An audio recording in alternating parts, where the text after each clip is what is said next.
PNR at sa lahat po ng ating mga sponsor. Maraming salamat. Ngayon ay pumunta kami sa Sitio Simpisan at meron kami bibisitahin doon na inabot ng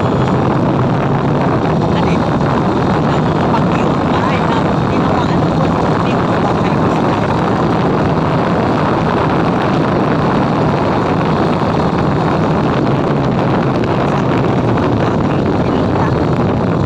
ang aking nag-iisang manok. Ayan.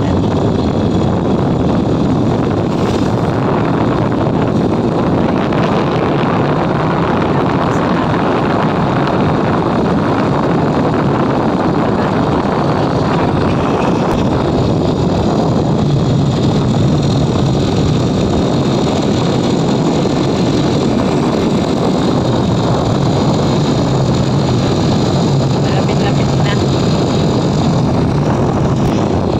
Welcome. Ayan pala yung pupunta ang taga-Basilan.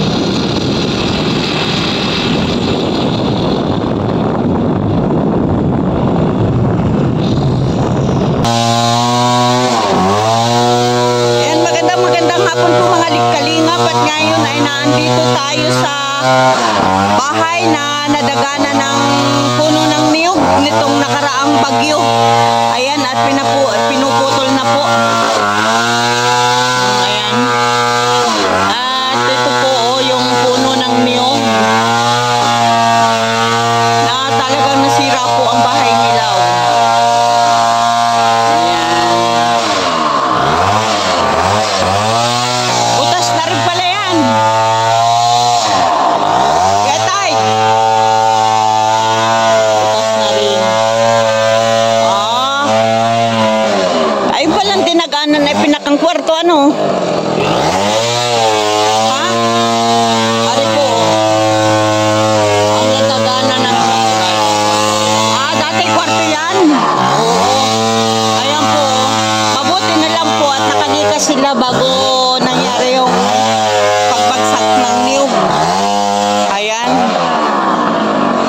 Dito po tayo. Tayo po ay napabisita dito sa bahay ni Kuya Tidi. Siya po ay isang barangay tanod ng barangay San Isidro.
Ito po yung bahay niya na nagdagana ng niyog.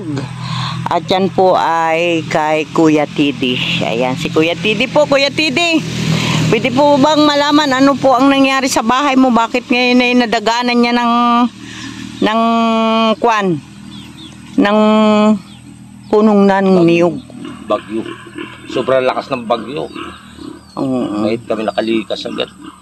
Mahigit nakalikas kaya no? Gabi kami lumipat na ng ibang bahay. Pinauna ko yung mag-iina ko doon sa bahay ng kapatid. Tapos nahuli ako.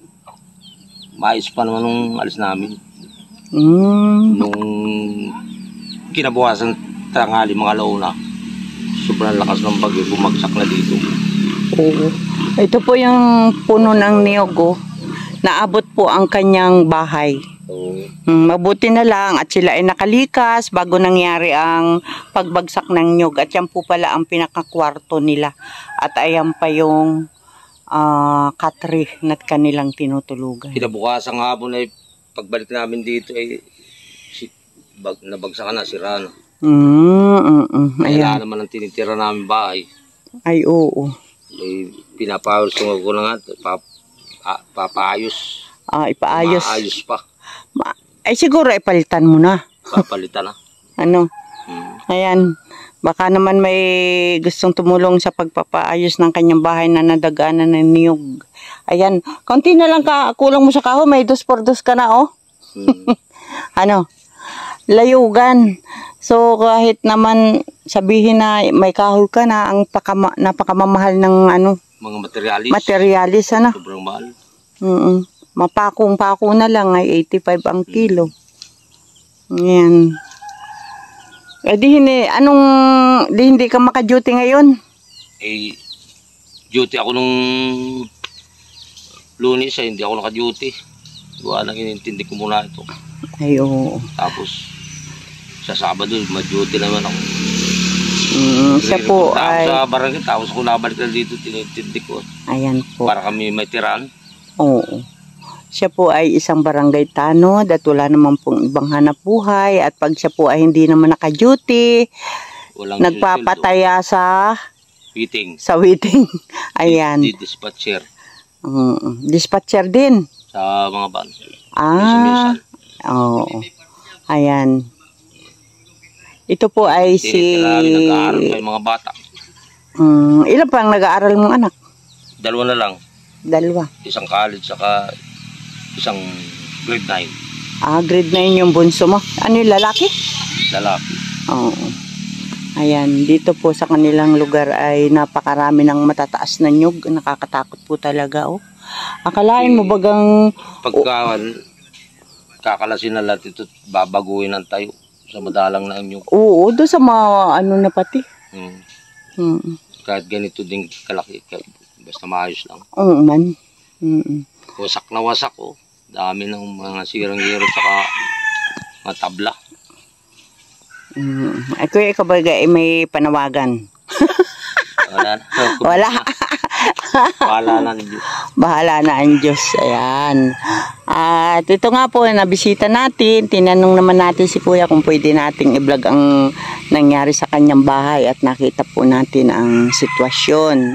At ngayon nga po sabi niya, kung maiipaayos ay babaguhin na po ang tayo. Hindi na dito sa napakatataas po ng niyog. Napakadelikado po talaga.